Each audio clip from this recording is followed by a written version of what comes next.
کوئی مذائقہ نہیں ہے، اس لیے کہ اصل مقصد تو سایہ حاصل کرنا تھا، زیادہ ضمنی طور پر اگر اس پر پھل بھی آ گئے تو کوئی دقت والی بات نہیں ہے، لیکن ایسے درخت کو لگائے جس کے اوپر پھل نہ آتے ہوں، وہ سایہ دینے کے لیے زیادہ معین اور مددگار۔ وَإِنْ غَرَسَ فِي الْمَسْجِدِ، اگر مسجد میں کوئی درخت لگائے، اگر ارادہ سایہ حاصل کرنے کا ہو تو مکروہ نہیں ہے، اور اگر ارادہ دوسری منفعت کے حاصل کرنے کا ہو تو مکروہ۔ تو درخت کچی مسجدوں کے اندر لگائے جا سکتے ہیں۔ جن مسجدوں کی جگہیں پکی ہیں، مسجد شرعی کی جگہ عام طور پر پکی بن جاتی، اللہ ماشاء اللہ، گاؤں دیہات کی یا جو نئی نئی ابھی مسجدیں بن رہی ہے تو وہاں مسجد شرعی کے حصے کچے بھی ہو سکتے ہیں، لہذا وہاں اگر درخت لگایا جائے تو ایسی صورت میں سائے کے ارادے سے لگایا جا سکتا ہے، دیگر اور مقاصد کے پیش نظر لگانے کی اجازت۔ وَكِتَابَةُ اسْمِ اللَّهِ تَعَالَى عَلَى الدَّرَاهِمِ إِنْ كَانَ بِقَصْدِ الْعَلَامَةِ لَا يُكْرَهُ وَلِلتَّهَاوُنِ، سکے پر اللہ کے نام کا کندہ کرانا جائز ہے یا نہیں؟ مثلا دراہیم پر، دنانیر پر اللہ کے نام لکھوانا، کلمہ لکھوا دینا،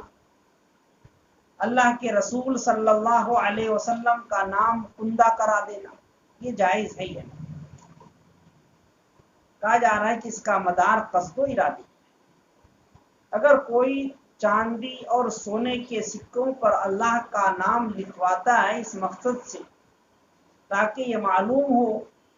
کہ یہ ان لوگوں کا سکہ ہے جو لوگ اللہ اور اس کے رسول کو مانتے ہیں، تو اس ارادے سے بطور علامت کے چاندی اور سونے کے سکوں پر اللہ کا نام لکھوایا جا سکتا ہے۔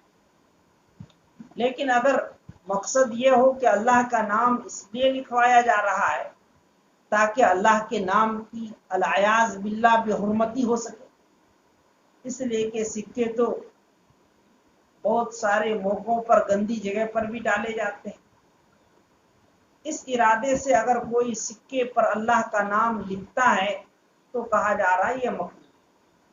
لیکن اگر اس میں استخفاف باری تعالی ہو جائے، استخفاف رسول ہو جائے، استخفاف دین ہو جائے تو ایسی صورت میں اس شخص کی تکفیر بھی کی جائے۔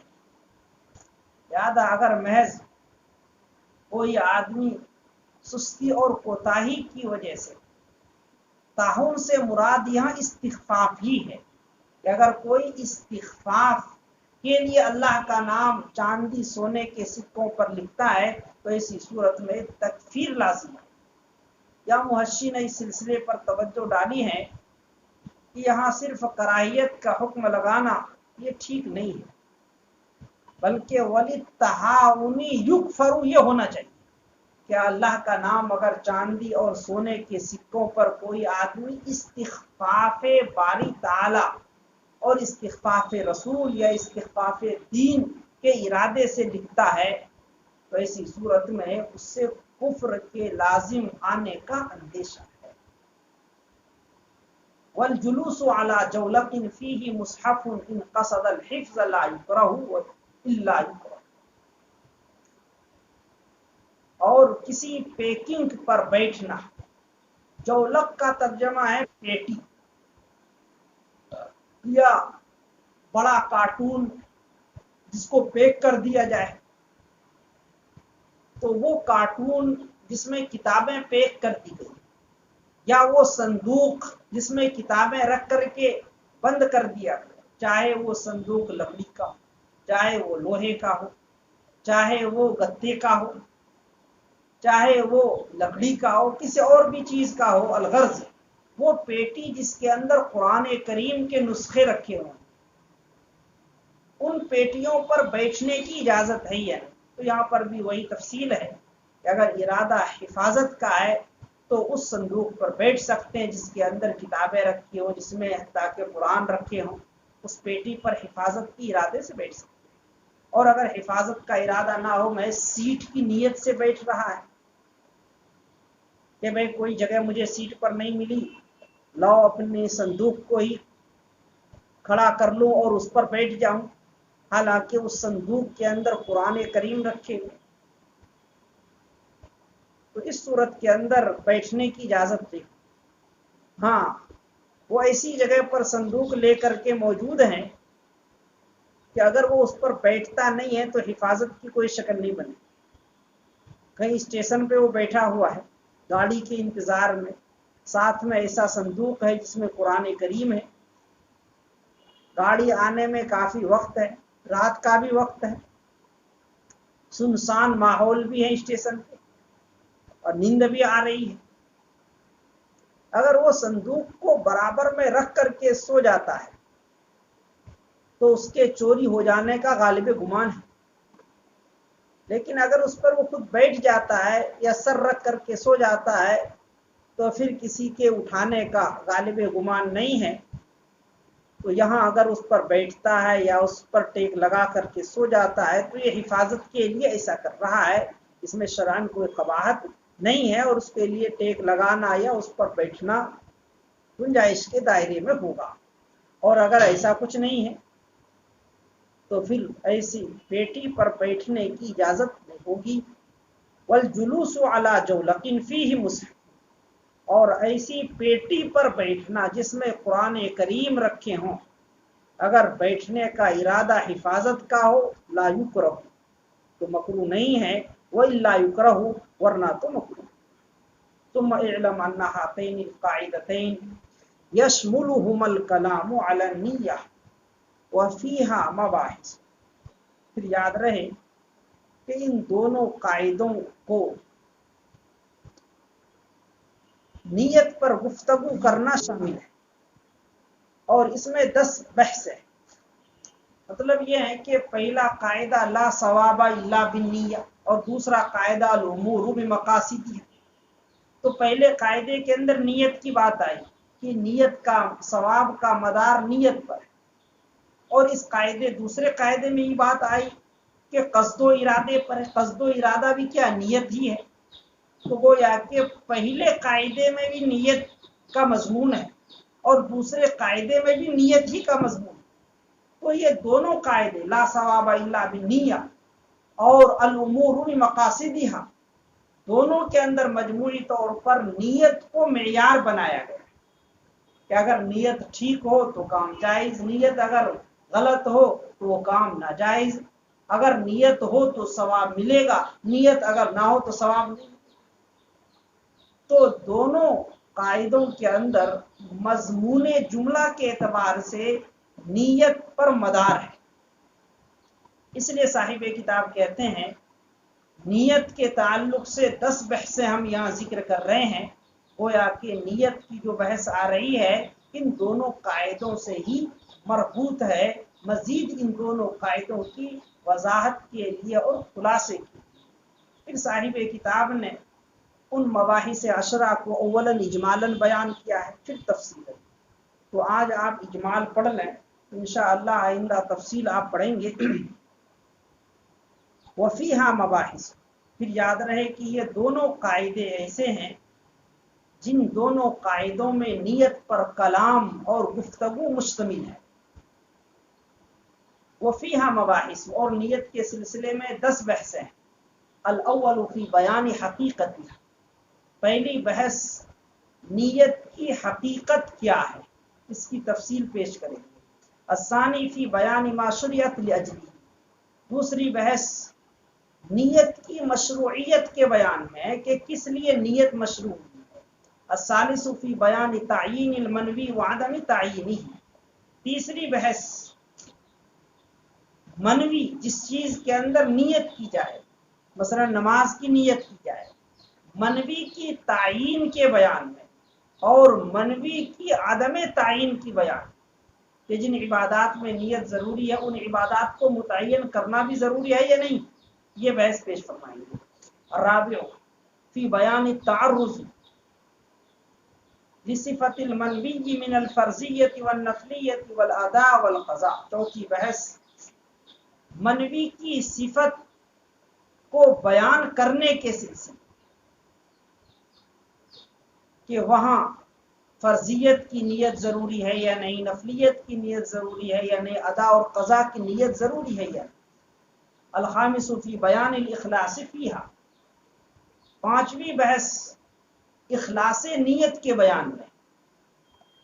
کہ اخلاص کسے کہتے ہیں، اعلیٰ درجے کا اخلاص کیا ہے، ادنا درجے کا اخلاص کیا ہے، کب اخلاص ہوتا نہیں ہے۔ السادس فی بیان الجمع بین عبادتین بنیت واحدہ، چھٹی بحث ایک نیت سے دو عبادتوں کو جمع کرنے کے بیان۔ السابع فی بیان وقتہا، ساتویں بحث نیت کرنے کے وقت کے بیان میں کہ جن عبادتوں میں نیت ضروری ہے تو کب ضروری ہے، ابتداءً، انتہاءً، یا درمیان میں بھی نیت کر سکتے ہیں۔ الثامن فی بیان عدم اشتراط استمرارها وفیہ حکمها فی کل رکن من الارکان، آٹھویں بحث نیت کے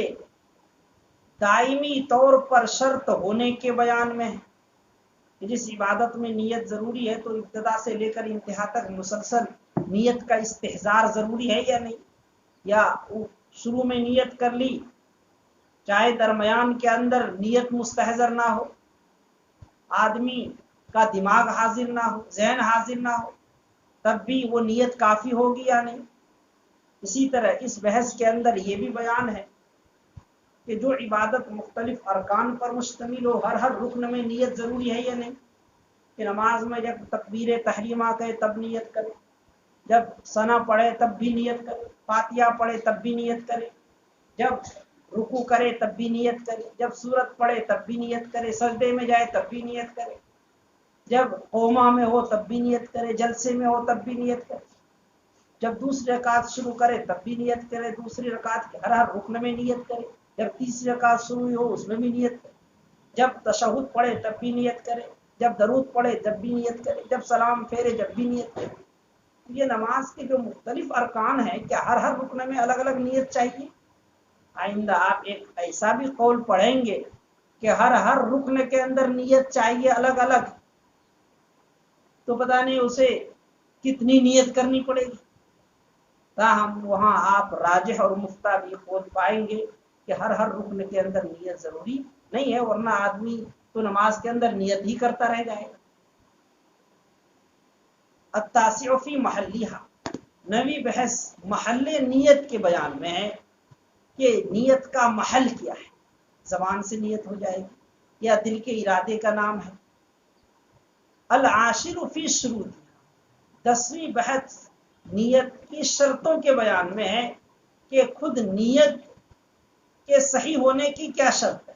نیت خود بہت ساری عبادتوں کے صحیح ہونے کی شرط ہے، لیکن خود نیت کب صحیح ہوتی ہے، نیت کے صحیح ہونے کی کیا شرط ہے۔ یہ کل 10 مباحث ہے جو اجمالاً یہاں بیان کیا گیا۔ آگے صاحب کتاب بڑی تفصیل سے ان مباحث 10 کو بیان کریں گے، اور اتنی تفصیل بیان کر دیں گے